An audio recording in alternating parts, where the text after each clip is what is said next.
I'm always delighted to be with Saul News. This has been such a leader in the conservative movement and the Republican Party.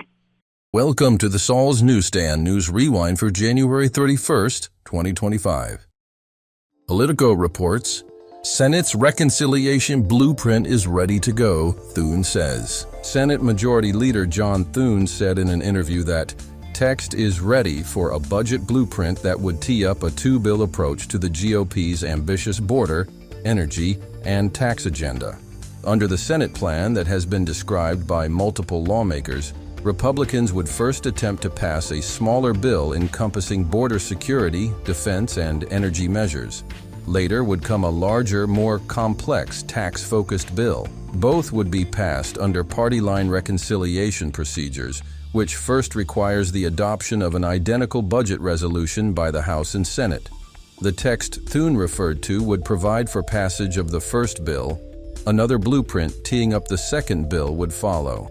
NBC News reports, Trump administration offers roughly 2 million federal workers a buyout to resign. President Donald Trump's administration is offering federal workers the chance to take a deferred resignation, which would mean they agree now to resign but get paid through September. A senior administration official told NBC News that they expect 5% to 10% of the federal workforce to quit, which, they estimate, could lead to around $100 billion in savings. All full-time federal employees are eligible, except for members of the military, employees of the U.S. Postal Service, positions related to immigration enforcement and national security, and other jobs excluded by agencies. The offer went out to the federal workforce through a new system the Trump administration set up that gives officials the ability to email all federal employees at once.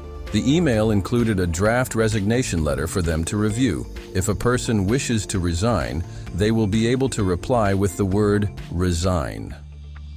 And finally, Just the News reports, Michigan Democrat Senator Peters announces will not seek re-election, setting up 2026 battleground race. Michigan Democrat Senator Gary Peters announced Tuesday that he will not seek re-election next year. His departure is expected to result in a highly contested race for the Senate seat in the battleground state. The 66-year-old Peters is unexpectedly retiring after just 2 terms. He led the Democratic Senatorial Campaign Committee through a successful 2022 election cycle, in which his party won a number of hotly contested races to keep control of the upper chamber.